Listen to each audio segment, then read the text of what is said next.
한 절 말씀 다 같이 보겠습니다. 시작. 패하시고 다윗을 왕으로 세우시고 증언하여 이르시되 내가 이새의 아들 다윗을 만나니 내 마음에 맞는 사람이라 내 뜻을 다 이루리라 하시더니. 아멘.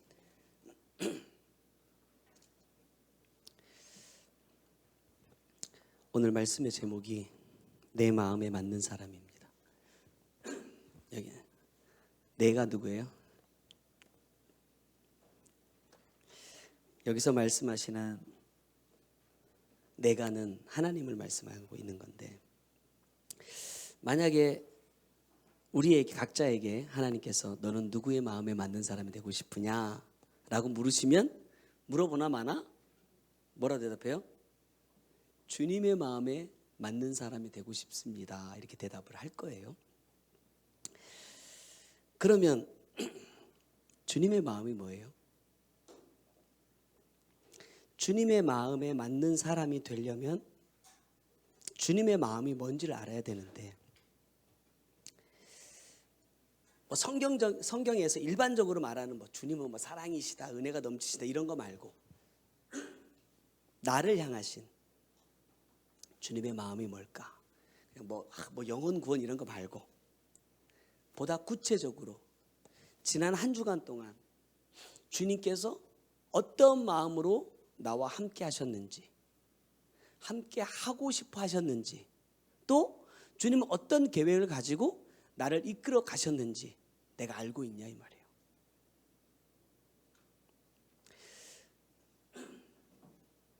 주님의 마음에 맞는 사람, 주님의 뜻을 이루는 사람, 주님의 역사에 쓰임받는 사람, 이런 사람이 다 되고 싶어 해요. 안 되고 싶다고 말하는 사람은 아무도 없어. 그런데 정작 하나님이 나에게 어떤 마음을 갖고 계시고 어떤 계획을 갖고 계시고 어떻게 이끌어가고 계신지에 대해서 아는 사람이 많지 않다는 거예요. 지난주 말씀 나누면서 그런 얘기를 잠깐 했어요. 2017년 12월에 주셨던 말씀들을 한번 집에 가셔서 다시 한번 보십시오 그랬어요. 보셨어요?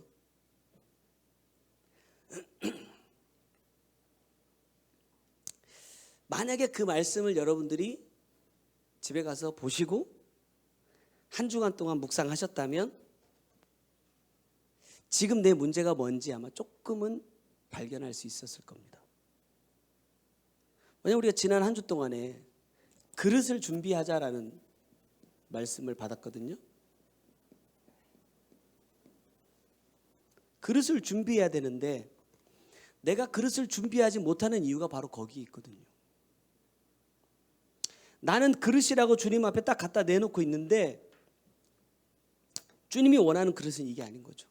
여러분, 여기다가 국물이 많은 거 담을 수 있습니까? 담을 수는 있겠지만 내가 원하는 만큼 담을 수 없어요. 그릇도 쓰는 용도에 따라서 모양이 달라. 하나님은 나에게 이렇게 이렇게 큰 그릇을 원하는데 나는 넓적한 큰 쟁반을 만들어 놨어. 그걸 가져와. 어떻게 쓰겠어요? 하나님의 마음과 내 마음이 맞지 않으면 그럴 수 있다 이 말이에요. 나는 그릇을 분명히 준비했거든요. 내 나름대로는 최선을 다해서 준비했는데 주님이 보실 때 야, 이건 여기 못 쓰는데? 라고 말씀하시면 쓸 수가 없다 이 말이에요. 제가 회개와 천국복음을 받고 제일 힘든 게 뭐냐면 여러분도 마찬가지시겠지만 유지를 못한다는 거예요. 아무리 귀한 말씀을 주셔도 들을 때는 분명히 은혜가 되고 깨달아지고 야, 이렇게 살아야겠다 다짐도 아주 그냥 수없이 해. 근데 막상 삶으로 돌아오면 뭐가 안 돼요? 적용이 안 돼. 적용이. 사역을 받고 영의 세계를 체험해도 그 마음이 유지되지 못하고 결국 죄 때문에 항상 넘어진다는 거예요. 왜 그럴까? 여러분, 유지한다는 게 뭐예요? 유지. 유지한다는 것을 저는 이렇게 생각했어요. 나에게 뭔가를 주시면 이거를 변질되지 않도록 잘 보관하는 거, 잘 내 안에 간직하고 품고 있는 거, 이게 나는 유지라고 생각했어요. 근데 어제 말씀을 딱 준비하는데 그래, 유지가 이런 거지. 주신 말씀이든 은혜든 은사든 변질되지 않고 잘 간직하는 게 유지지. 이렇게 딱 생각하는 중에 주님께서 뭘 딱 떠오르게 해주셨냐면, 한 달란트 받은 사람. 이 사람이 받은 달란트 변질됐습니까? 변질되지 않았어요. 주인이 준 그대로의 것이에요. 그걸 그대로 드렸잖아요. 내가 너한테 준 거 가져와 그래서 주신 거 그냥 가져왔다니까. 근데 왜 악하고 게으른 종이죠? 남김이 없다 이 말입니다. 이걸 가지고 아무것도 하지 않았다는 거예요. 주님이 우리에게 말씀을 주셨다면 이 말씀으로 뭘 해야 돼요? 말씀을 그 안에 내 그대로 품고 차곡차곡 쌓아놓는 것이 유지가 아니라 이 말이에요. 주님이 말씀하시는 유지는 뭐냐면, 계속해서 내가 주신 이 말씀을 가지고 무언가를 생산해내는 거예요. 유지하다라는 이 단어를 보니까 사전적으로도 이런 뜻이에요. 지탱하여 나가거나 이어간다, 이런 뜻이 있어요. 계속해서 이걸 가지고 나아간다라는 겁니다. 진행한다는 거예요. 그러면서 주님께서 저에게 딱 떠오르게 해주신 게 뭐냐면, 봐봐, 네가 사는데 제일 필요한 게 지금 당장 살기에 나는 공기라고 생각합니다. 공기. 자, 그럼 숨 한번 들이쉬어봐. 유지해. 몇 분이나 유지할 수 있을까요? 나는 정말 내가 살기 위해서 공기를 마음껏 들여 마셨어. 내 안에 간직하고 있어. 몇 분이나 유지가 될까요? 나한테 사람에게 물이 참 좋대서 물을 많이 마셔. 야, 나 어제 물 2리터나 마셨어. 근데 오늘 안 마셔. 그럼 이게 얼마나 유지가 될까요? 시간이 지나면 지날수록 점점점 어떻게 돼요? 소멸돼요. 하나님의 은혜도 마찬가지, 말씀도 마찬가지. 하나님이 원하시는 유지라는 것은 뭐냐면, 흔히 우리가 하는 말로 뭐예요? 호흡하는 겁니다. 내가 계속 숨을 쉬려면 들이마실 때 들이마시고 내쉴 때 내쉬는 거예요. 이게 호흡이죠. 이 두 가지가 하나가 될 때 호흡인 거예요. 물도 어제 마셨어도 오늘 또다시 마셔줘야 돼. 계속해서 공급받아야 된단 말이에요. 그래야 오늘 내가 삶을 정상적으로 살아낼 수 있어. 제 친구를 보니까 하루에 물을 8리터씩 마셔요. 근데 그 친구 보고 깜짝 놀랐어. 할아버지처럼 됐더라고. 왜 물을 마시기 시작했는지 정확하게 나는 이건 기억이 안 나는데, 아무튼 물이 계속 땡긴대. 모르겠어요. 막 몸에 탈수 증상이 있어. 피부도 보통 물을 많이 마시면 피부 막 탱탱해지게 좋아지잖아요. 이 친구는 여기 안에 있는 것까지 다 빠져나간 느낌이야. 아주 막 딱 쭈글쭈글해졌어요. 살은 쫙 빠졌는데. 내가 보면서 그래요. 야, 너무 과하게 마셔도 탈이 나는구나. 우리 몸에 필요한 만큼 계속해서 주님은 공급해 주기를 원하신다 이 말입니다. 문제는 뭐예요? 배출이 안 돼. 내가 숨을 내뱉지 않고 계속 들이마시기만 하는 것도 여러분 있을 수 없어요. 그래도 죽어. 하나님께서 우리에게 원하시는 이 유지라는 것은 뭐냐면, 계속해서 말씀과 함께 진행하는 겁니다. 나아가는 거예요. 지난주 목요일 날 저녁인가 갑자기 그 식당 옆에서 집에 가려고 차를 끌고 왔다가 붙잡혀가지고 이제 잠깐 말씀을 해주셨는데, 제가 그랬어요. 이렇게 기도받고 사역 받으면 사모님하고 관계가 너무 좋아, 너무 행복해. 그래서 봐도 너무 예쁘고 사랑스럽고 좋아. 근데 궁금한 게 있어. 왜 이게 유지가 안 될까? 이 마음이. 근데 그때 답을 딱 주신 거예요. 하나님은 오늘 딱 보고 진짜 너무 예쁘다, 너무 좋다, 여기에 딱 머무르면 그 다음 날로 진행이 안 되는 거예요. 더 깊은 기쁨, 더 깊은 감사를 내가 끊임없이 계속해서 찾아내야 되는데 그게 안 돼. 그러니까 어제의 그 만족으로 나는 오늘도 울고 먹고 살고 있어.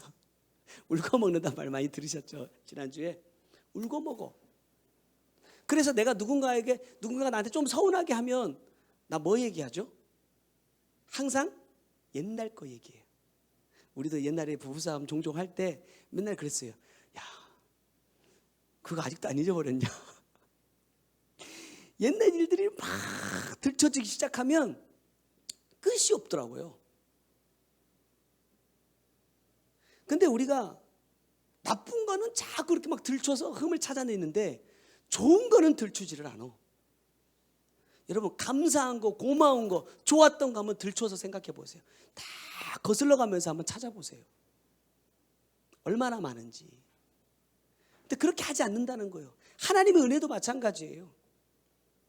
내가 하나님께 은혜를 받았다. 지금 내가 원하는 하나님의 은혜가 내게 부어지지 않으니까 내가 힘들어가 아니라 과거에 내게 주셨던 하나님의 은혜가 무엇이었는지 생각해 보면서 하나님이 그때 나에게 이렇게 은혜를 주셨었는데 내가 왜 그 은혜를 잡지 못했을까? 내가 왜 그 복을 내 것으로 만들지 못했을까를 내가 생각해 보자 이 말이에요. 그런 것들을 거슬러서 오다 보면 오늘 내게 주시는 은혜가 무엇이고 내가 그렇다면 이 은혜는 빼앗기지 않기 위해서 내가 어떻게 삶으로 살아야 되겠다라는 것을 내가 찾아낼 수 있다 이 말이에요. 근데 우리는 간혹 이런단 말이야. 가만히 있어. 주님께서 알아서 하시겠지. 주님께서 알아서 해주시겠지. 내가 이렇게 기도하는데, 내가 이렇게 말씀 듣는데, 내가 이렇게 삶으로 살려고 하니까 하나님께 다 해결해 주시겠지. 그렇게 생각한단 말이에요.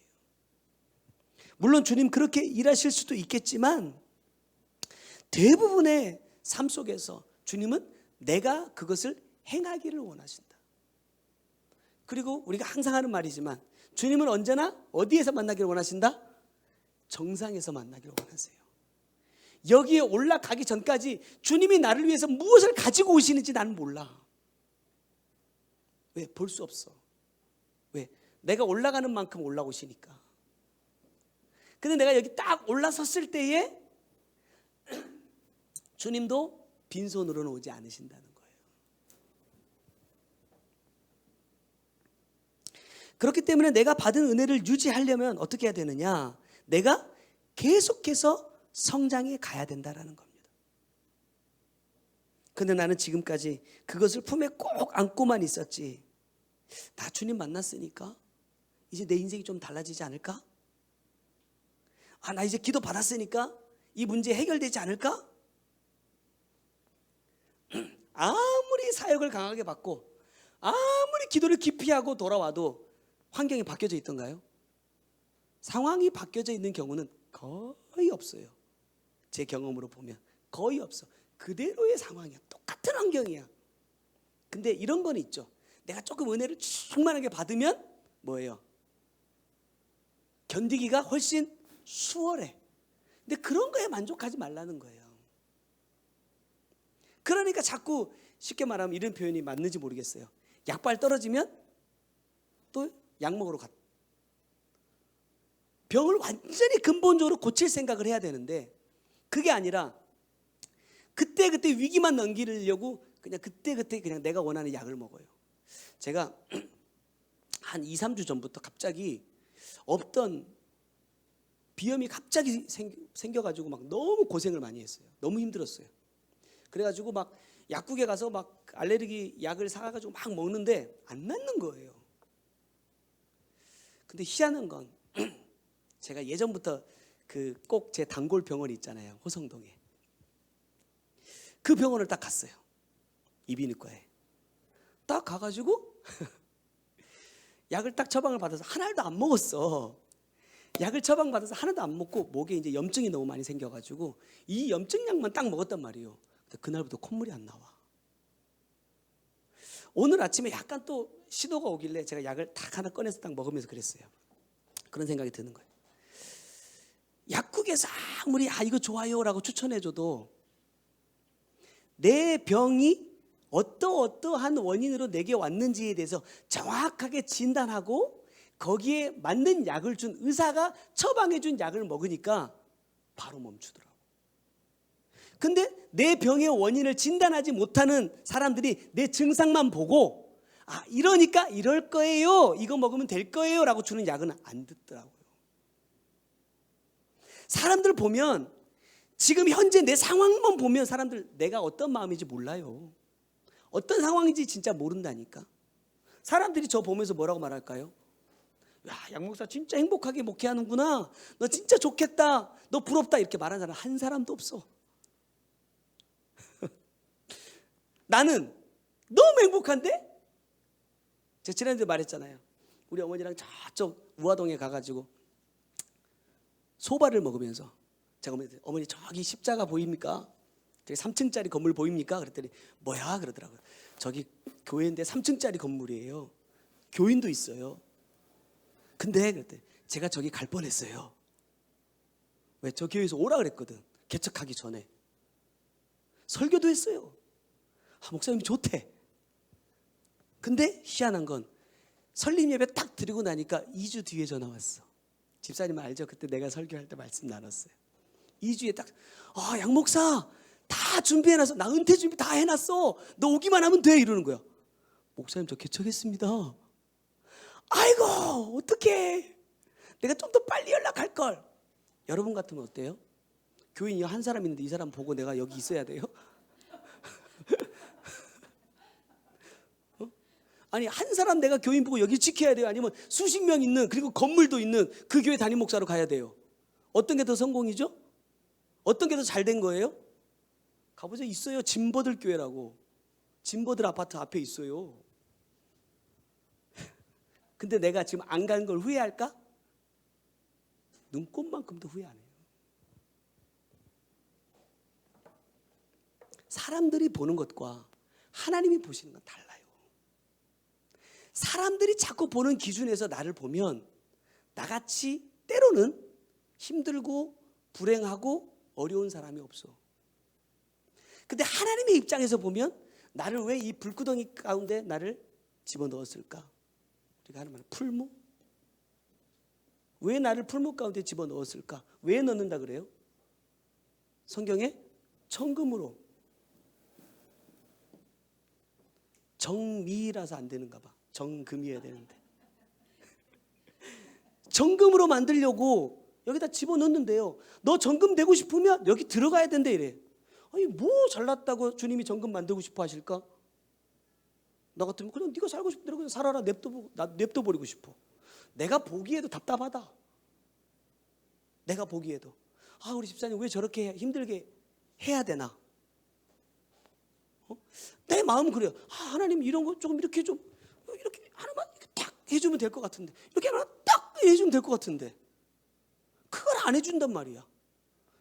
내가 능력이 없어서 그래. 내가 기도를 해도 바뀌질 않아. 환경이. 집사님은 많이 바뀌었는데 환경이 안 바뀐단 말이야. 주님 우리 집사님 환경 좀 바꿔주세요. 상황 좀 바꿔줘. 내가 아무리 기도해도 안 바꿔줘. 왜? 여기 들어가 있거든. 여기 들어가 있으면요 뭐예요? 여기다가 막 잡동사니를 다 집어넣어도요 다 타서 없어져 버려. 녹아서 흔적도 없이 사라져 버려. 여기 있는 동안에는 나와야 이게 될 수 있어요. 내가 그것을 유지하는 삶을 살지 않으면 여러분 다 소멸돼서 없어져 버려요. 여러분이 주님께 받은 은혜가 적습니까? 내가 이 말씀 만나고 주님께 받은 은혜가 아마 내가 이 말씀 만나기 이전에 20년이 넘도록 22년 가까이 부교육자 생활하면서 또 그 이전에 20년 동안 아버지 밑에서 신앙생활 하면서 내가 누렸던 은혜보다 나는 더 크다고 생각합니다. 근데 그 은혜가 지금 내게 유지되고 있느냐? 이게 생각났어요. 밥그릇 크게 만들어갖고 지금 2년째 걸어놓고 있거든요. 돈이 없어서 안 바꾸는 게 아니에요. 내가 이거 하면 집사님 돈 안 받고 공짜로 해주거든. 내가 달달이 바꿔도 되거든요. 내 돈 들어가는 거 아니니까. 안 바꾸고 2년째 달고 있어. 주님께서 이걸 딱 생각나게 하시면서 그런 마음을 주셔요. 그릇을 준비했어.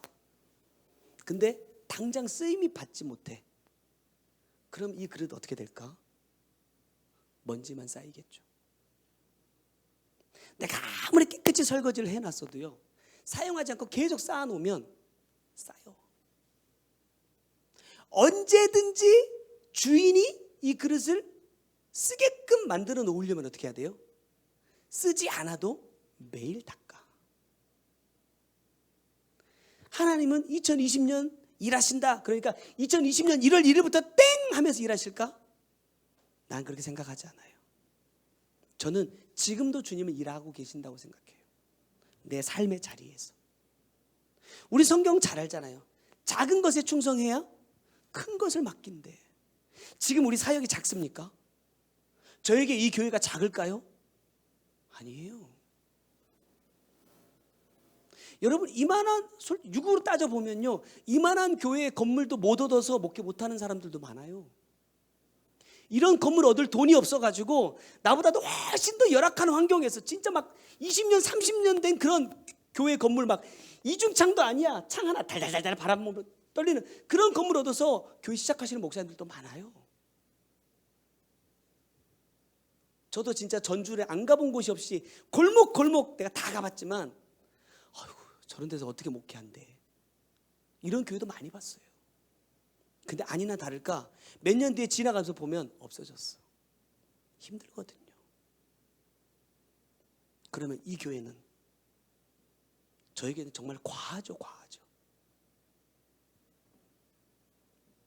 그런데 맡겨주신 이것에 내가 정말 최선을 다해서 충성하고 있느냐, 그것이 안 되면 아무리 2020년이 돼도 주님이 나 쓰지 않으실 겁니다.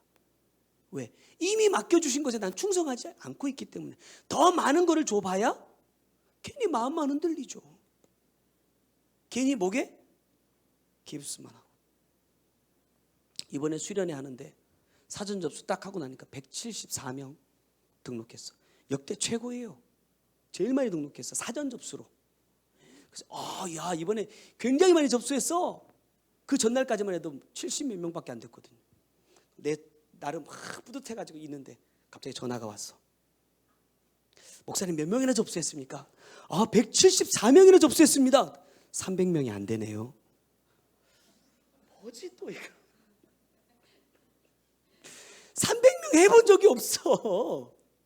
300명을 수련을 해본 적이 없단 말이에요. 근데 300명이 안 되네요? 목사님 어떻게 하면 300명이 올까요? 나한테 이렇게 물으시는 거예요. 내가 어떻게 해? 우리 교회도 이거밖에 안 되는데?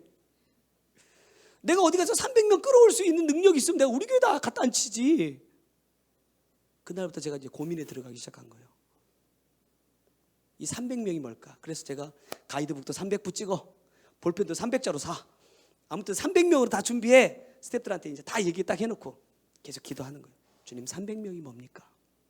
어떤 친구들은 목사님 기드온의 300용사가 아닐까요? 시끄럽고 아닌 것 같아. 그건 아닌 것 같아. 계속 기도하고 있어요. 제 마음속에 조금씩 이걸까 이렇게 드는 생각들이 있지만 아직은 잘 모르겠어요. 여러분, 지난주에 한 주간 동안 그릇 준비에 대한 말씀 들으면서 주님께서 찾으시는 것은 큰 그릇이라고 말씀한 것이 아니라 어떤 그릇이요? 깨끗한 그릇이요. 얼마나 네가 능력이 있냐, 네가 얼마나 다재다능하냐, 너를 통해서 일하면 얼마나 성과가 많이 얻을 수 있을까, 이런 걸 주님이 보시는 게 아니라 주님이 찾으시는 것은 오직 깨끗한 그릇이다. 깨끗하다는 이 말을 성경적으로 다시 말하면 이렇게도 표현하겠죠. 거룩하다. 깨끗하다 그러면 좀 도전해 볼 만한데 거룩하다 이러니까 좀 멀어졌죠. 다시 깨끗한 그릇을 찾으신다. 그래서 오늘 이 본문을 통해서 하나님이 찾으시는 사람은 어떤 사람인지를 우리가 한번 생각해 보면서 어떻게 하면 거룩해질 수 있을까, 이거 답을 한번 찾아보려고 그래요. 여러분, 선지자 사무엘이 사울을 이어서 기름 부을 왕을 이제 찾아가는 장면입니다. 열왕기상 16장 7절에 여호와께서 사무엘에게 이르시되 그의 용모와 키를 보지 말라. 내가 이미 그를 버렸노라. 내가 보는 것은 사람과 같지 아니하니 사람은 외모를 보거니와 나 여호와는 중심을 보느니라 그래요. 이새의 집에 그 아들들 중에 내가 왕을 세울 거야 라고 말씀하셔서 이새의 집으로 간단 말입니다. 그래서 미리 이제 연락을 해놓으니까 이새가 아들들을 싹 불러다 놨어요. 첫째 아들 누구를 보니? 엘리압을 딱 보니 뭐예요? 그의 용모와 키가 아주 그냥 아주 좋아. 그래서 나도 모르게 사무엘상 보면요, 사무엘이 흥분했어. 엘리압 만나고. 그래서 야, 하나님이 찾으시는 사람이 여기 있다 이래요. 하나님이 나를 보내신 목적이 이 사람에게 기름 붓는 거구나 라고 생각하고 기름을 딱 부으려고 할 때 하나님께 이 7절의 말씀을 하신단 말이에요. 아니야, 그거 아니야. 사람들은 그 그릇의 재료가 무엇이냐에 관심이 더 많아요. 그래서 금그릇이냐 은그릇이냐 나무 그릇이냐를 놓고 금이니까 귀하고 나무니까 천하다 이렇게 구분을 해버려. 목사의 입장에서 보면 그러더라고요. 목사의 세계도 큰 교회냐 작은 교회냐 아니면 뭐 좀 힘이 있냐 없냐 이런 걸 놓고 그 목사를 평가하고 판단해. 근데 하나님이 따지시는 것은 재료가 아니라 뭐예요? 깨끗함을 보신다는 거예요. 그래서 누가복음 11장 39절에도 보면 주께서 이르시되 너희 바리새인은 지금 잔과 대접의 겉은 깨끗하나 너희 속에는 탐욕과 악독이 가득하도다 그래요. 깨끗하긴 깨끗해야 되는데 어디가 깨끗해야 되느냐 이 말이에요. 주님은 이 바리새인들의 이 모습을 외식한다라고 말씀하시면서 책망하시는데 그들의 외식에 대해서 마태복음 23장 3절에 이렇게 말씀하시죠. 무엇이든지 그들이 말하는 바는 행하고 지키되 그들이 하는 행위는 본받지 말라. 그들은 말만 하고 행하지 아니하며 그래요. 그런데 이 말씀을 자세히 보면 여러분 바리새인들에게 행함이 없습니까? 바리새인들만큼 행함이 많은 사람이 없어요. 우리가 아는 것처럼 바리새인들은 철저하게 금식하고 금욕하고 율법 안에서 자기의 그 좋아하는 것들을 다 철저하게 쳐내가면서 하나님의 말씀대로 살기 위해서 애쓰던 사람들이 바리새인입니다. 그들의 모습을 보면 율법을 지키고 헌금을 하고 금식하고 이런 일에 어디 하나 빠지는 게 없는 사람들이라 이 말이에요. 근데 왜 주님은 그들은 말만 하고 행하지 않는 사람이라고 말하느냐 이거예요. 그 이유는 23장 23절에 있습니다. 화 있을진저 외식하는 서기관들과 바리새인들이여 너희가 박하와 회향과 근처의 11조는 들이되 율법에 더 중한 바 정의와 긍휼과 믿음은 버렸도다 그래요. 여러분 우리에게 있어서 가장 중요한 게 뭡니까? 여러분에게 있어서 가장 중요한 건 뭐예요? 아내입니까? 자식입니까? 돈? 직장? 그런 것들도 다 중요하긴 하지만 가장 중요한 건 우리 사모님은 알아요. 내가 제일 중요하게 생각하는 게 뭔지. 뭐예요? 나예요. 나는 나를 제일 사랑하고 나는 내가 제일 소중해. 여러분 그러지 않은 사람이 있어요? 물론 자녀도 귀하죠. 사랑하죠. 자녀를 위해서 아플 때 내가 신장도 떼주고 싶어, 간도 떼주고 싶어. 그런데 결국 보면 가장 사랑하는 건 나 자신. 더욱이 우리의 신앙이 제대로 되었다면 우리는 육의 것에 우선순위를 두지 않고 내 영혼 구원이 1순위가 되어야 합니다. 근데 보면 아이러니하게도 많은 예수 믿는 사람들의 1순위가 영혼 구원이 아니에요. 왜죠? 구원 이미 받았으니까. 마태복음 23장을 쭉 읽어보면 지금 한국 교회뿐만 아니라 전 세계 교회들이 하고 있는 교회가 해야 할 일들을 하고 있는 모습들이 쭉 나와요. 그게 누가 하고 있느냐? 바리새인들과 서기관들이 하고 있어요. 열심히 말씀을 연구하고 또 힘을 다해 헌금하고 지금으로 말하면 봉사하고 헌신합니다. 하나님의 전에서 거의 살다시피 해요. 근데 주님은 한결같이 그들에게 말씀하시기를 겉으로 뭘 하려고 하지 말고 네 속부터 깨끗이 하라고 말씀하신단 말이에요.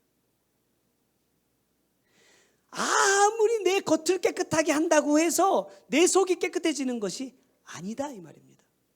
오히려 반대로 먼저 안을 깨끗이 하면 뭐가 깨끗해진다? 겉도 깨끗해진대요. 내 속을 깨끗하게 하면 내 겉은 자연스럽게 깨끗해진다 이 말입니다. 저를 보면 아직도 그동안 해오던 신앙의 습관이 안 버려져요. 그래서 내 방법대로 하고 내 경험대로 하고 내가 기도하고 마음 주시면 아 이게 응답인가 보다 하고 그냥 해. 주님께서 저에게 그런 마음 주시는 거예요. 몇 번이나 확인해 봤어. 여러분 해외여행 갈 때 제일 중요한 게 뭐예요? 나는 해외여행 갈 때 제일 중요하다고 생각했던 게 뭐냐면 여권이에요. 여권. 선교를 가면서 수십 명의 사람들이 인솔에 가잖아요. 그러면서 진짜 제일 똥줄이 탈던 때가 어땠냐면 여권을 안 가져오는 아이가 이 버스를 타고 있어.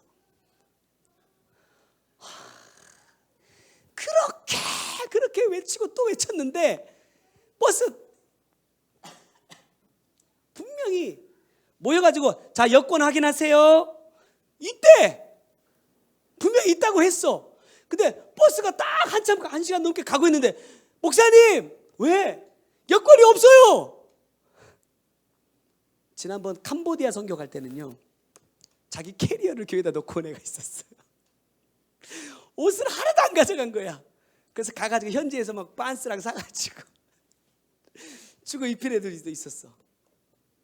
여권이 없으면 안 되니까 부랴부랴 이제 전화를 한 거죠. 집에다가 여권을 안 가졌어요. 그러니까 또 부모가 또 차를 타고 공항까지 또 쫓아온 거야. 여권 가지고 공항에서 만나서 여권 주고. 그렇게 잊어버리면 안 돼 해도 잊어버린 사람들이 있어. 여러분 우리 신앙에 있어서 제일 중요한 게 뭐예요? 간혹 가다가 그러더라고요. 나는 영의 사람이다. 혹시 여러분 그렇게 생각이 들 때가 있습니까? 나는 영의 사람이다. 지금 내가 물어보면 부끄러워서 말은 안 하겠지만 속으로는 아마 그렇게 생각하는 사람도 있을지도 몰라. 사무엘상 16장 아까 말씀 보면 사무엘이 누굽니까? 하나님의 선지자예요. 하나님의 사람. 얘들보다 더 어린 나이 때부터 하나님의 음성을 듣고 하나님이 보여주시는 이상을 보던 사람입니다. 영의 사람이에요? 아니에요? 영의 사람이죠. 근데 우리가 아까 봤던 그 말씀 보니까 이 영의 사람도 뭘 봐요? 사무엘이 엘리압을 보고 그래요. 뭘 봤을까? 영이 아니라 육을 본다 이 말이에요. 그 7절에 주님께서 말씀하시잖아. 야, 그의 용모와 키를 보지 마. 나는 외모를 보는 사람, 나는 외모를 보지 않는다. 주님께서 말씀하세요. 저는 이 사무엘의 모습을 보면서 내가 반복해서 죄를 짓는 이유를 한번 찾아봤어요. 그게 뭐냐면 하나님께 묻지 않고 내가 좋은 것을 선택하는 거예요. 사무엘이 이렇게 했던 이유가 있어요. 7절의 말씀 보면요. 이 그의 용모와 키를 보지 말라. 그의 용모와 키 이거를 이렇게 해석했어요. 그의 준수한 겉모습과 큰 키만을 보아서는 안 된다. 근데 이 말씀을 딱 보면서 생각난 게 있어요. 왜 사무엘이 이렇게 했을까? 왜죠? 이 말씀은 다 똑같은 말씀이 나와요.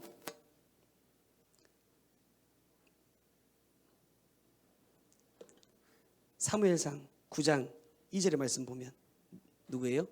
기스에게 아들이 있으니 그의 이름은 사울이요. 어떻다고요? 준수한 소년이라. 이스라엘 자손 중에 그보다 더 준수한 자가 없고 키는 모든 백성보다 어깨 위만큼 더 컸더라. 여러분 이거 보면서 저는 이걸 생각했어요. 사무엘이 엘리압을 딱 보는 순간 누가 떠올랐다? 사울이 떠올랐어. 근데 왜 사울이 떠오르냐? 하나님이 첫 번째 왕을 세우실 때 어떤 사람을 세웠어요? 준수하고 키가 큰 사람을 세웠거든요. 그러니까 사무엘의 마음속에는 하나님이 왕으로 세우는 사람은 어떤 사람이다? 준수하고 키가 큰 사람이야 라는 것이 고정화되어 버렸어. 여러분 이게 뭐예요? 지식이에요. 지식, 경험이에요. 아, 하나님 지난번에도 그랬으니까 이번에도 그럴 거야. 내가 여기 자꾸 함정에 빠져. 하나님은 분명하게 어제와 오늘이 달라요. 똑같은 것임에도 불구하고 어제는 이렇게 하라고 말씀하셨다가 오늘은 이렇게 하면 안 된다고 말씀하실 수 있어요. 근데 나는 내 경험에, 내 지식에, 아, 하나님은 이런 상황에서는 이렇게 하셨어. 하나님은 이런 사람들에게는 이렇게 하셨어 라는 것이 정형화되어 있기 때문에 그런 상황이 딱 생기면 어떻게 해요? 아, 하나님 이렇게 하실 거야 라고 내가 스스로 답을 내버려. 하나님께 물어야 되는데 똑같은 문제가 반복됐을지라도 내 경험으로 그 일을 처리하는 것이 아니라 하나님 이 문제가 반복되었는데 내가 어떻게 해야 될까요? 라고 묻기를 원하시는데 내가 묻지 않고 내 경험대로 내 지식대로 해버려. 그러니까 그게 뭐가 돼요? 죄가 돼. 왜? 하나님의 뜻을 선택하는 것이 아니기 때문에. 하나님의 사람이라고 말하는 이 사무엘조차도 그렇게 되더라 이 말이에요.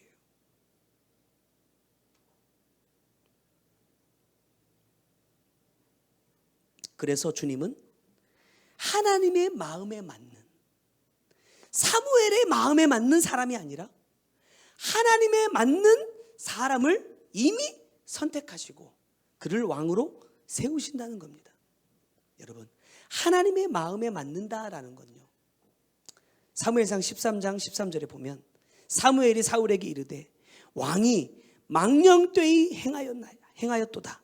왕이 왕의 하나님 여호와께서 왕에게 내리신 명령을 지키지 아니하였도다 하면서 이어서 여호와께서 왕에게 명령하신 바를 왕이 지키지 아니하였으므로 여호와께서 그의 마음에 맞는 사람을 구하여 여호와께서 그를 그의 백성의 지도자로 삼으셨느니라 그래요. 하나님의 마음에 맞는다는 게 뭡니까? 하나님께서 내게 주신 말씀을 그대로 지키는 자예요. 하나님의 마음에 맞는 사람이 된다는 것은 하나님께서 내게 주신 말씀 그대로 지켜 행한다는 거예요.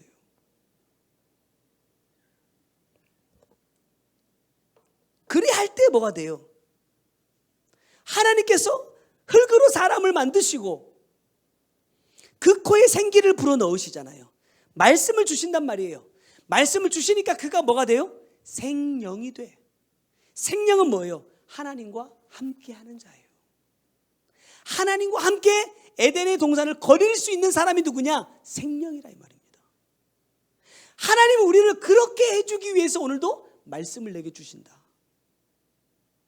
그래서 내가 이 말씀을 지켜 행할 때 하나님의 마음에 내가 합한 사람이 되고, 내가 하나님의 마음에 합한 사람이 되어야 하나님께서 나를 위하여 예비하시는 그곳에 내가 들어갈 수 있다 이 말입니다.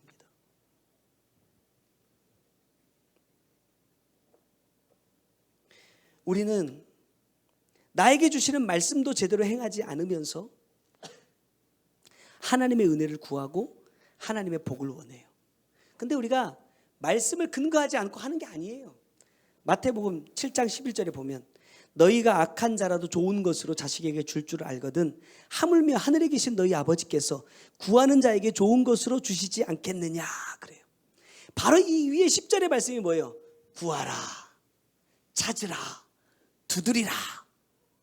그래서 우리 열심히 하나님 앞에 구하면 하나님께서 구하는 자에게 주신다니까. 찾는 자가 찾고 두드린 자에게 열린다니까 열심히 뭘 두드려요? 내 육에 막힌 문들을 두드려 열어달라고. 내가 지금 현재 필요한 것들을 주님 앞에 열심히 구한단 말입니다. 그 말씀일까? 어떤 말씀이에요? 뭘 구해요? 자, 구하라. 뭘 구해야 되느냐? 하나님의 말씀을 구해야 됩니다. 왜? 말씀이 내게 비춰줘야 뭘 찾을 수 있어요? 내 죄를 찾을 수 있어요. 두드리라. 어디에 문을 열어야 돼요? 천국의 문을 열어야죠. 내 죄를 찾아서 회개하고 돌이켜야 나를 향한 천국의 문이 열린다 이 말입니다. 근데 나는 지금 무엇을 주님께 구하고 있느냐라는 거예요. 이 말씀에도 보면요, 너희 아버지께서 구하는 자에게 뭘 주신다? 좋은 것을 주신다고 그래요. 여러분, 좋은 게 뭐예요? 좋은 거. 뭐가 좋은 거예요? 우리 애들 보면 부모는 항상 애들한테 뭘 주고 싶어 하죠? 좋은 걸 주고 싶어 해. 근데 애들은 항상 뭘 먹고 싶어 하죠? 나쁜 걸 먹고 싶어 해. 왜? 그게 내 입에 달아. 희한하게 항상 몸에 좋은 건 입에 써. 그래서 아이들은 입에 좋은 걸 먹고 싶어 하고 부모는 몸에 좋은 걸 주고 싶어 해. 똑같습니다. 나는 어디에 좋은 걸 먹고 싶어 해? 내 육에 좋은 걸 먹고 싶어 하고, 주님은 내 영에 좋은 것을 주고 싶어 해. 그러니까 안 맞지. 우리가 예전에도 말씀 나눴잖아요. 분명히 말씀을 통해서 응답을 주시는데 내가 응답을 못 받는 이유가 뭘까? 나는 육의 것을 들으려 하고 주님은 영의 것을 말씀하시기 때문에 안 맞다 이 말이에요. 나는 내 육이 좋아하는 것을 구하고 하나님은 언제나 내 영에 유익한 것을 주시기 때문에 이러더라고요. 물질이 필요해서 주님 물질 주세요 이러면요, 씨를 말려요. 주님 나 물질 때문에 시험 안 들게 물질 좀만 주세요 이러면요, 있던 것도 없어져 버려. 와, 진짜 하나님 너무 냉정하시다. 이렇게까지 하셔야 되나? 이런 생각이 번뜩 들 정도로, 그래 내가 물질에 소망이 없어. 내 자식이라도 좀 잘 키워가지고 얘들 보면서 내가 그래도 위로를 받아야 되겠다. 그러면요, 크면서요 속을 또 어찌나 긁어대는지. 잘하다가도 우리 막둥이 보세요. 오늘 엄청 진상 떨고 있잖아요. 잘하다가도 희한하게 꼭 예배만 올라고 그러면 저런다니까. 이따 예배 딱 끝나 보세요. 안 그런다. 또 이제 다시 좋아져. 왜 그럴까? 속을 긁어. 지난주에 이게 말씀을 제가 유튜브에 올리잖아요. 지난주에 센터의 김은철 장로님이 저한테 와서 목사님 근데 지난주 말씀이요? 이러면서 막 어떻게 알아요? 유튜브로 들어서 왜 들으세요 그거를? 그랬더니 그거 왜 올리세요? 나한테 이러더라고. 그래서 내가 오늘 김은철 장로님 얘기 좀 하려고. 지난주에 감사숙제를 하셨어요. 감사숙제 하시면서 가족들이 다 돌아가면서 하루씩 하시더라고. 장로님 감사숙제에 이런 내용이 나왔어요. 그 친구한테 감사한다. 이제 아는 사람은 알고 모르는 사람은 모르는데, 그 친구가 누구냐면 먼저 불러가신 아들이에요. 근데 뭘 감사하죠? 그 친구 덕분에 내가 이 말씀을 만났다. 아들은 행방불명되고 찾다 못 찾고 그 힘든 그 상황 속에 광주 평안교회 집회할 때 거기로 오신 거예요. 거기서 말씀을 들었어. 그리고 정확하진 않아요. 제가 이제 들은 얘기입니다. 원장님도 달에서 몇 번 말씀하셨고, 그 아들 이제 실종돼서 이제 사망 처리가 됐어요. 그러니까 이제 그 뭐죠? 뭐 그 위로금 같은 게 나온 거예요. 그 돈이 나왔는데 그분이 잠실에 사셨어요. 근데 저희랑 비슷한 평수의 투룸에 사셨더라고요. 워낙 비싸니까. 짐도 많고 그래갖고 진짜 집이 좁았대. 영광이 말 들어보니까. 근데 그 집에 살고 있는데 이제 가정신방을 하신 거예요. 수입도 없고 굉장히 어려운 상황이 물질적으로 너무너무 필요한데 돈이 얼마가 갑자기 생겼느냐. 제가 알기로는 약 8천만 원 정도가 생겼어요. 하나님 주신 복이죠.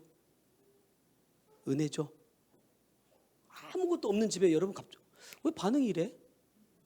누가 8천만 원 딱 주면 좋아요 안 좋아요? 좋겠죠. 어쨌든 어떤 돈이든지 간에 8천만 원 생겼대요. 근데 가정 예배를 딱 드리러 오셨는데 장로님이 이 돈을 봉투에 딱 담아가지고 주님께 드리겠습니다 이렇게 드렸어.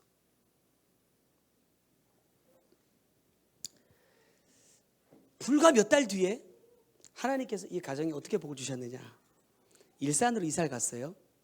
몇 평짜리 아파트? 내가 알기로는 50 몇 평이라고 들었어요. 50 몇 평이던가. 아무튼 빚 하나 없이 현금으로 샀어요. 장로님 차 뭐 타고 다니죠? K9 타고 다녀요. 프리미엄. 차를 한 대 또 주셨어. 도요타 캠리 하이브리드. 빚 1원도 없이 다 현금으로 샀어요. 이런 거 보면 부럽죠. 야, 그 나도 8천만 원 있으면 하나님께 드리면 하나님이 나한테 이렇게 주실려나? 몇 프로 팍 불려가지고. 그런 법은 없어. 그 상황을 보시라 이 말이에요. 이걸 할 수 있는 상황이었느냐.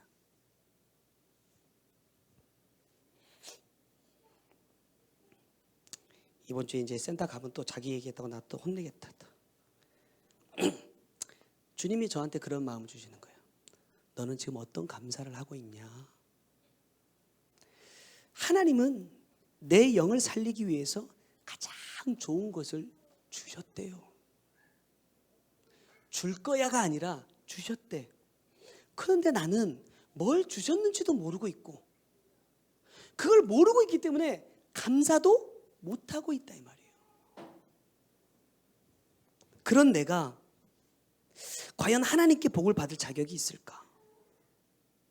다윗을 보면 지난번에도 말씀드렸지만 아버지에게나 형들에게도 인정받지 못하는 사람이었어요. 사무엘이 와 있는데 다윗은 어디 있었어요? 들에 있어. 제가 생각해 보면 다윗이 그 사실을 알았을까요? 몰랐을까요? 알았겠죠.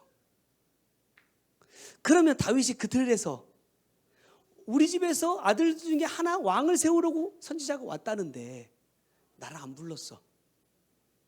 여러분은 어떨 것 같아요? 기분이 안 되더라도 불러주면 어디가 덧납니까?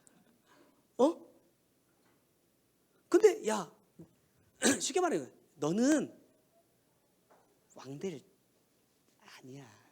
거기 가서 일이나 해. 제 느낌상 이거는 아들 취급도 못 받은 것 같은 느낌이 들었어요. 그럼 들에서 양들 사이에서 멍하니 앉아있던 다윗의 마음에 어떤 생각이 들었을까? 아버지를 생각할 때, 형들을 생각할 때 어떤 마음일까? 근데 저 이래요. 불평했을까? 원망했을까?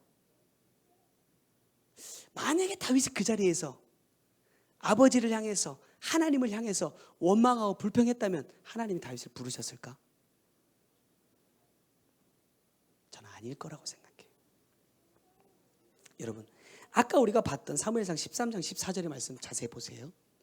여호와께서 왕에게 명령하신 바를 왕이 지키지 아니하였으므로 여호와께서 그의 마음에 맞는 사람을 구하여 여호와께서 그를 그의 백성의 지도자로 삼으셨느니라. 삼을 겁니다가 아니에요. 삼으셨다예요. 지금 이 말씀을 하고 있는 이 상황에 다윗은 뭐 하고 있는 사람이에요? 지금 기름 부으러 올 때보다도 훨씬 더 어린 소년이에요. 어느 누구도 얘가 뭐 준비가 됐을 거라고 상상도 못했을 그 나이란 말이에요. 그런데 하나님은 그 다윗을 보시고 내가 너를 지도자로 삼았어 라고 말씀하신단 말이에요. 이미 찍어버렸어. 왜죠? 하나님의 마음에 맞는 사람이었기 때문에 그래요. 지금 당장의 내 생활은, 내 삶은 어느 누가 보더라도 아무런 소망이 없어 보여. 얘들이 앞으로 커서 뭐가 되겠어요? 우리야 물론 뭔가 얘들이 훌륭한 사람이 되줬으면 좋겠지만 지금 얘들 보면 맨날 앉아서 휴대폰으로 게임하고 놀러나 다니고 막 이러면 아이고 근데 커서 뭐가 될래? 부모인 나도 볼 때 내 자식들한테 그런 소리 한단 말이에요. 근데 주님 보실 때 아까 내가 막 찬양을 하면서 주님이 내 마음속에 언뜻 주신 마음이에요. 우리 은유가 생목으로 엄청 크게 소리를 내거든요. 가끔 나보다 더 크게 내. 나 그거 굉장히 싫어하거든요. 찬양할 때 누가 나보다 목소리 더 큰 걸 굉장히 싫어해. 그래서 센터에서 우리 구계지가 엄청 목청이 커요. 그래서 같이 녹음을 하면 예지 소리가 더 많이 들릴 때가 있어. 그럼 제가 다음에 가서 야 마이크 볼륨 줄여. 내가 이렇게 얘기하는데 우리 딸이 여기서 목소리도 예쁘게 다듬어진 목소리도 아니에요. 솔직하게 아직 뭐 이렇게 그럴 만한 나이도 아니고 정말 생목이거든요. 이 아침에 생목으로 어떻게 하면 아빠보다 더 크게 내볼까라는 이게 각오하고 부르는 것처럼 막 더 크게 막 소리를 지른단 말이에요.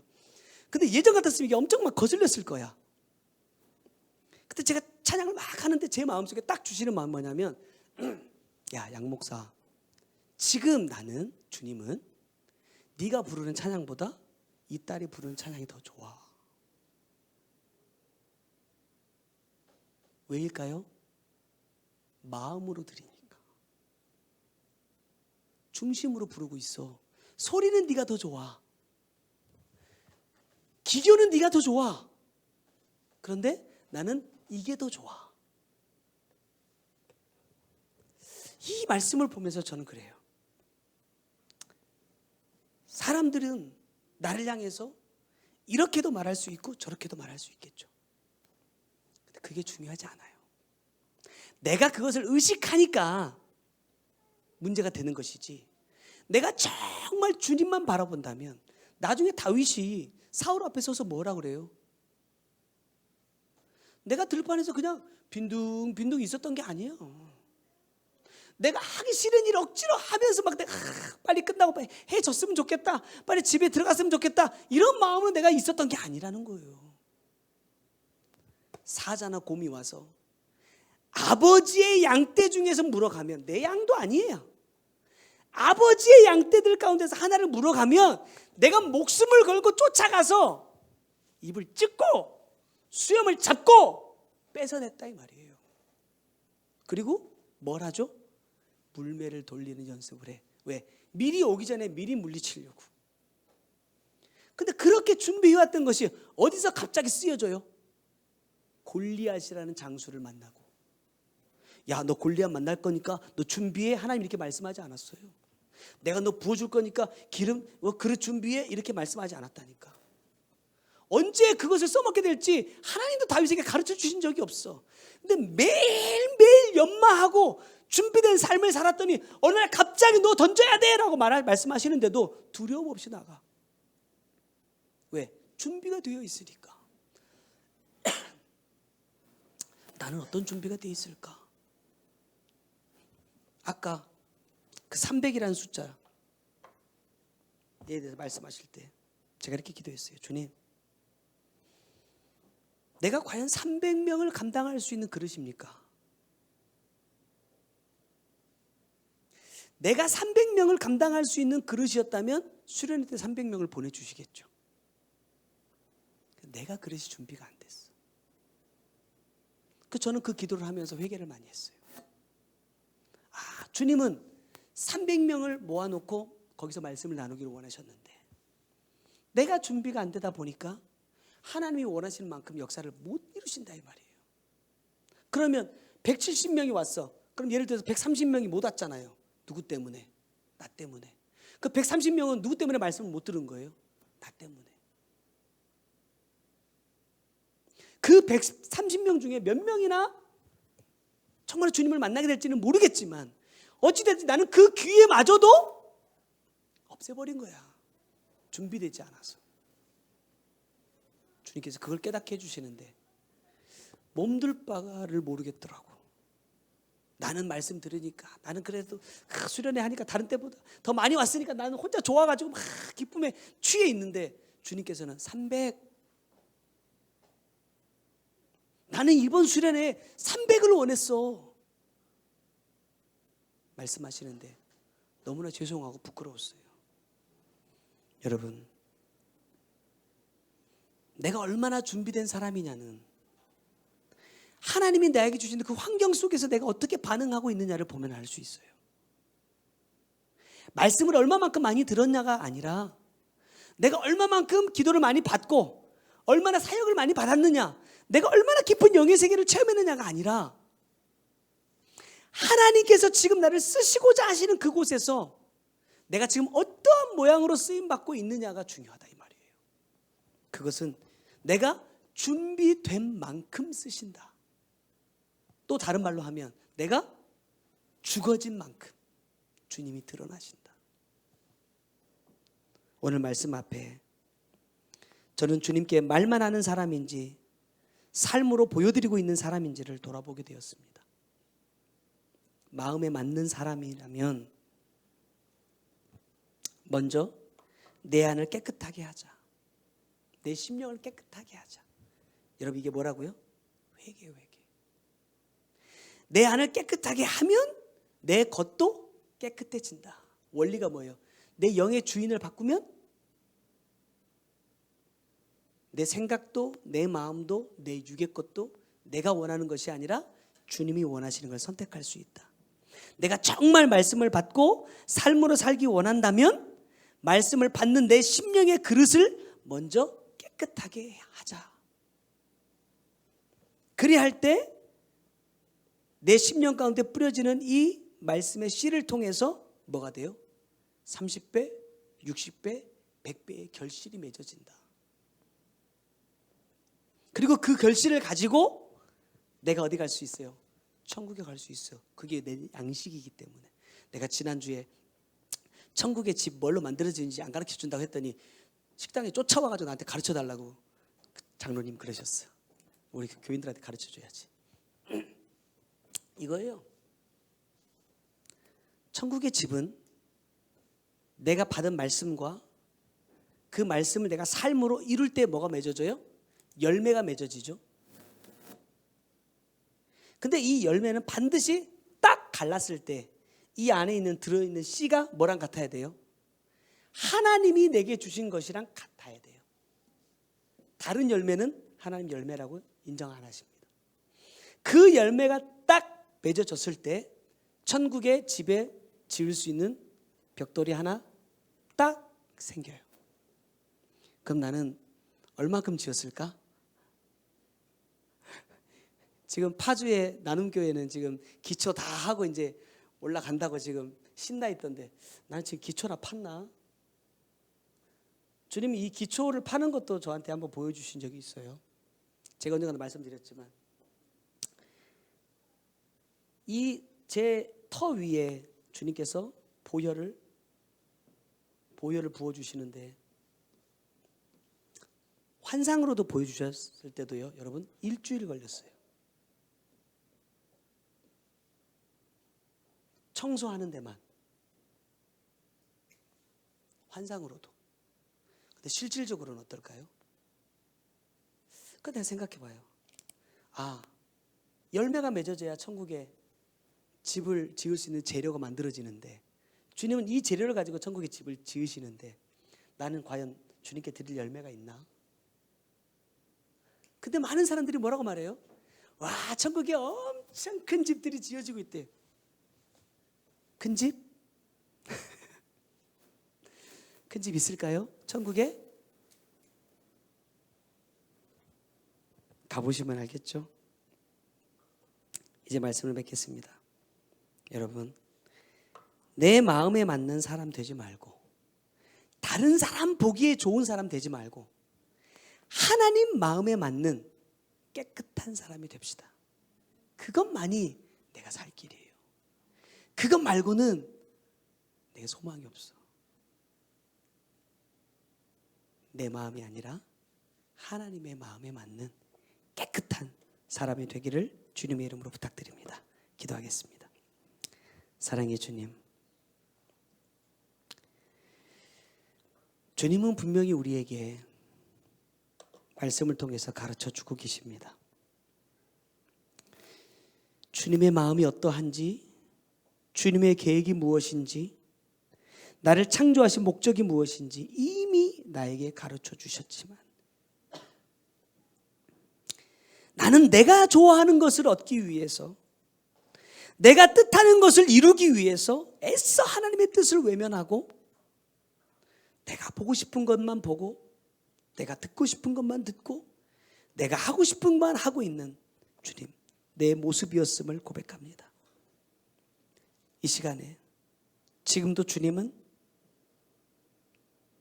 나를 위해서 기꺼이 십자가에 달려 피 흘리기를 원하고 계시지만, 내가 너를 정말 사랑하여서 내가 십자가에 달린 것이라고 말씀해 주고 계신데, 나는 무엇 때문에 아직도 그 주님의 손을 잡지 못하고, 나는 무엇 때문에 아직도 그 주님의 마음을 내 마음과 하나 되게 하지 않으려고 하고 있는지, 주님은 내 모습을 돌아봅니다. 오늘도 부족한 종을 통하여서 함께 나누게 하신 이 말씀, 주님이 정말로 내 영혼을 살리기 위해서 주님 주신 말씀이라면, 주님 이 말씀을 통하여서 내 심령을 비춰주시고, 내 안에 주님이 좋은 것을 선택하지 못하고 주님께서 기뻐하시는 삶으로 진행하지 못했던 것, 주님께서 이미 내게 주신 그 은혜들을 다 소멸해버리고, 내가 무슨 복을 받았지? 내가 무슨 은혜를 받았지? 라고 하고 있는 나의 이 죄악된 모습에서 돌이켜서 다시금 주님의 은혜를 하나씩 하나씩 되새겨보면서 주님의 뜻을 찾아가는 내가 될 수 있도록 역사해 주시고, 정말로 주님께서 내게 주신 이 말씀대로 내가 지켜 행함으로 하나님의 마음에 맞는 자가 되어서 내가 이에게 내 뜻을 다 이루리라 말씀하셨던 이 말씀이 나에게도 이루어질 수 있도록 주님 역사하여 주옵소서. 귀한 물질 주님 받으시고, 정말로 주님께서 기뻐하시는 곳에 이 물질들 사용하여 주셔서 아버지의 거룩한 뜻 온전히 이루어질 수 있도록 역사하여 주옵소서. 또한 주의 사랑하는 성도들, 주님 삶 가운데 매여 있는 것, 막혀 있는 것들 주님 다 풀어주시고 해결해 주시고, 또 물질 때문에 시험 들지 않도록 주님 필요한 만큼 물질도 채워주셔서 우리가 하나님 이것으로 인하여서 하나님의 은혜 가운데 서지 못하고 범죄하는 일들이 없도록 주님 정말로 우리가 주님을 온전히 볼 수 있도록 주님 풀어주실 것들을 풀어주시고, 주님 열어주실 것들은 열어주셔서 우리가 주님의 은혜 안에서 누리고 더 감사할 수 있는 복된 자들이 될 수 있도록 주님 역사하여 주옵소서. 지금은 우리 구주 예수 그리스도의 은혜와 아버지 하나님의 크고 놀라우신 사랑과 성령님의 감동하시고 역사하시며 보호하시는 귀한 은혜가 하나님의 마음에 맞는 자 되어서 하나님의 뜻을 나를 통하여 온전히 이루기로 다짐하는 주의 사랑하는 성도들 머리 위에와 그들의 가정과 삶의 모든 터전 위에 이제로부터 영원토록 함께 계실지어다. 아멘. 우리 주신 말씀 기억하면서 우리 한번 기도했으면 좋겠습니다.